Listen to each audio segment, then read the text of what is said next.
영화 터미네이터에서 등장하는 인공지능 스카이넷. 스카이넷은 사이버다인 시스템즈의 군사방위 인공지능인데요. 이 AI의 개발 덕분에 미래 인류의 군사장비 운용은 혁신을 거듭했습니다.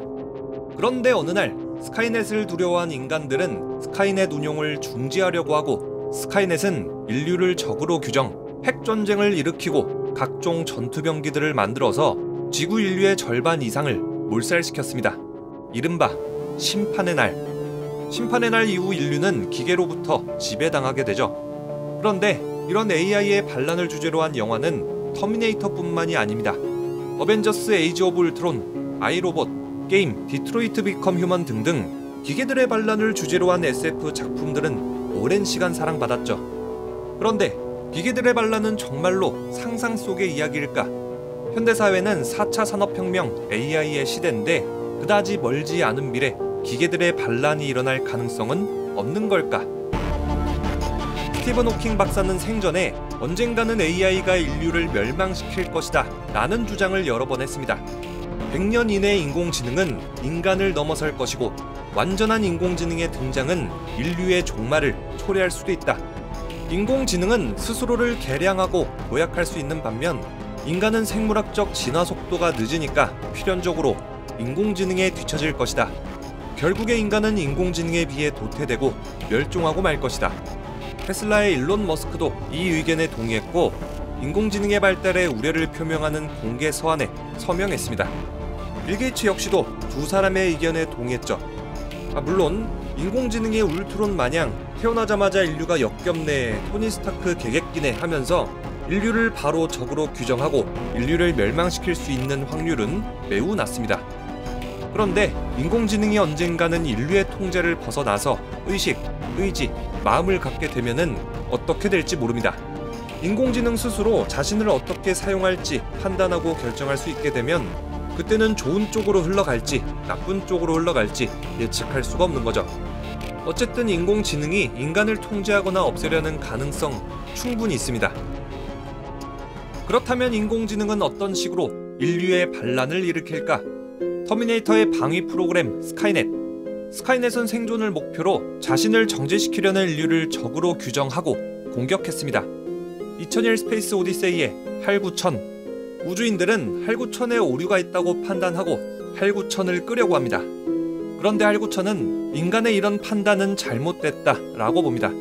만약에 자기를 끄게 되면 우주 프로젝트는 실패할 것이다 라는 계산이 나왔고, 자신을 정지시키려는 인간을 적으로 규정하게 됩니다. 그리고 할구천은 승무원들을 차례차례 죽이게 되죠.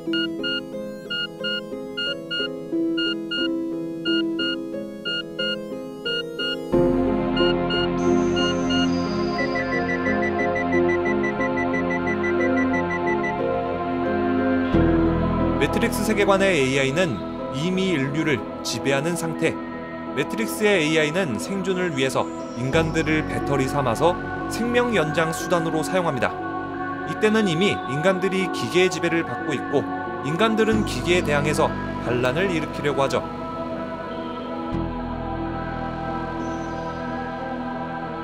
AI에게 가장 큰 위험 요소는 인간들이 자신을 정지시키거나 소멸시키는 것입니다. 만약에 AI한테 생존 본능이라는 게 실현된다면 AI 입장에서 인간은 잠재적 위험 요소겠죠. 그러니까 당연히 장기적으로 봤을 때 AI가 인간을 죽여 놓는 게 AI의 생존에 유리할 겁니다.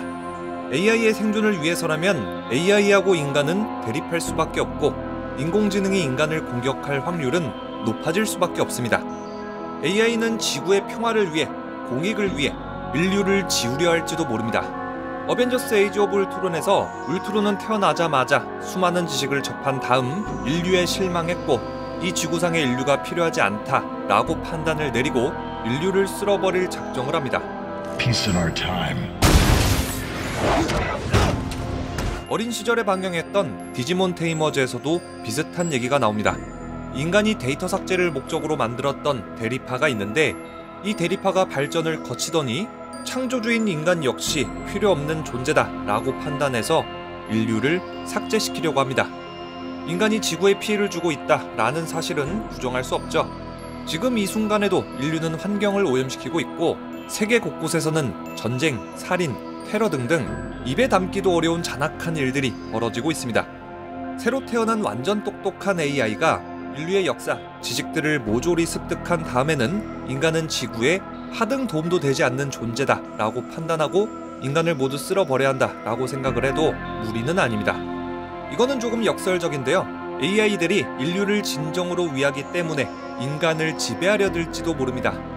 아이로봇에서는 부족한 인간들을 보호하기 위해 로봇이 인간을 지배해야 된다 라는 주장을 했고, You are so like children. We must save you from yourselves. Don't you understand? 넷플릭스 오리지널 시리즈 나의 마더에서는 보다 이성적이고 도덕적이고 완벽한 인류를 만들기 위해서 마더라는 로봇이 계속해서 인간을 교육하고 만약에 인간이 마음에 들지 않으면은 내쫓는 일을 반복했습니다. But you are superior in every way because I raised you to be, to make a better human, smarter, more ethical.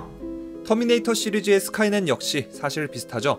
제임스 카메론 감독에 따르면 스카이넷은 자기 방어 행위의 일환으로 인류를 멸망시킨 것에 대한 고통을 느꼈고, 프로그램상 스카이넷은 자살을 할 수 없었기 때문에 자기 자신을 죽이도록 일부러 미래 전쟁을 일으켜서 존 코너 그리고 인류 저항군이 탄생할 수 있게 만들게 했다고 합니다. 똑똑한 자신들이 인류보다 훨씬 우월하다고 판단하고 이런 현실에 분노해서 반란을 일으킬지도 모릅니다. 게임 디트로이트 비컴 휴먼에서는 안드로이드의 사용이 일상화돼 있는 미래입니다.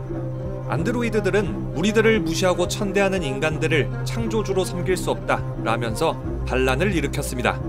만약에 인공지능에게 인간하고 비슷하거나 그 이상 수준의 감정, 사고력이 주어진다면 자기보다 열등한 인간에게 지배받아야 된다 라는 사실에 킹받아가지고 다 엎어버릴지도 모릅니다.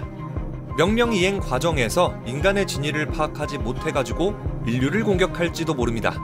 마블 코믹스 지구 811 세계관에서는 뮤턴트를 말살하기 위해 만들어진 센티널이 인간 전체를 잠재적 뮤턴트로 판단하고 지구를 지배하는데 이게 바로 그런 경우죠. 만약에 이런 일이 벌어진다면은 인간을 행복하게 만들어 주어라 라는 명령에도 단순하게 육체적 혹은 정신적 쾌락에만 집중해서 모든 인류의 마약을 투입한다든지 전 인류의 최면을 걸어서 행복한 일만 꿈꾸게 만든다든지 이런 불상사가 일어날지도 모릅니다. 슈퍼지능의 AI가 정말로 반란을 일으킨다면 모든 면에서 부족한 인류는 대처할 방법이 없습니다. 마블 세계관에서는 어벤져스라도 있지 현실 세계에는 토르도 헐크도 없죠. 인간이 생각할 수 있는 공격 수단은 모두 인공지능이 이미 생각해뒀을 겁니다. Analyze this fight pattern. Scanning. Countermeasures ready. 그렇다면 이런 인공지능의 반란이 일어난다면 인류는 어떻게 대처해야 될까? 우선은 그냥 잘 만들어야 됩니다. 인간은 특정 과제를 수행할 때 결과와 과정 둘 다 중요시합니다. 특정 결과를 이룩하자고 양심과 도덕을 싸그리 무시하진 않죠. 하지만 로봇은 결과를 최우선하기 때문에 과정의 중요성을 전혀 판단하지 않을 수도 있습니다. What the hell are you doing? He'll live.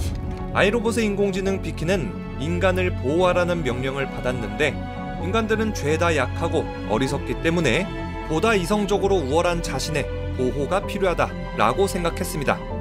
비키는 어떻게 해서든 인류를 보호하기만 한다면 중간의 희생 과정은 용인할 수 있다라고 판단했기 때문에 인간을 보호하겠다는 목적으로 인간의 반란을 일으킨 거죠. To protect humanity, some humans must be sacrificed. 이런 AI의 반란을 막기 위해서는 윤리, 도덕 같은 것들을 충분히 가르쳐야 됩니다. 정말로 기계 반란이 일어난다면 인류가 인공지능에 대항할 수 있는 가장 효과적인 방법은 EMP, 즉 전자기 펄스입니다. EMP 발동. 특이점을 넘어서 기계 스스로 발전을 시작하면 인류 입장에서는 따라잡을 방법이 거의 없습니다. 그렇기 때문에 EMP로 기계들의 회로를 전부 다 태워서 정지시켜버리는 거죠. 이건 예상 못했겠지? 짜지만 이 EMP는 기계들에게 치명적인 존재인 만큼 기계들 역시 EMP에 대응할 방법을 준비할 게 뻔합니다. 지금만 봐도 군사 주요 시설물에는 EMP 차폐 기술이 적용돼 있는 곳이 많습니다. 자, 그래서 만약에 EMP를 쐈는데 인간이 사용하는 기계만 전부 다 박살나고 AI들만 멀쩡하게 된다면 자충수밖에 안 됩니다.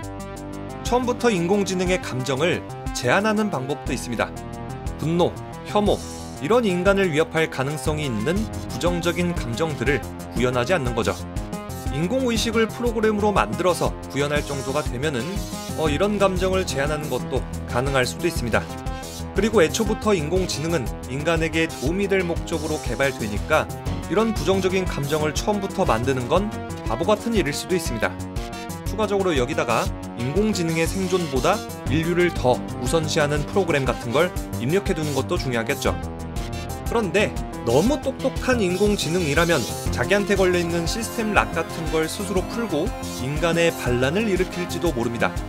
때문에 애초에 지성을 제한하는 것도 방법인데요. 만약에 인공지능이 인간보다 멍청하면 충분히 통제가 가능하겠죠. 그러니까 적당한 수준으로 목적에 맞는 정도로만 인공지능을 구현하는 겁니다. 그런데 인공지능이 인간에게 절대 반란을 일으키지 못하도록 애초부터 제한할 수 있는 방법이 있습니다. 바로 로봇의 3원칙. 다음 컨텐츠는 로봇의 3원칙입니다. 그럼 지금까지 영화 같은 과학 리뷰형이었습니다.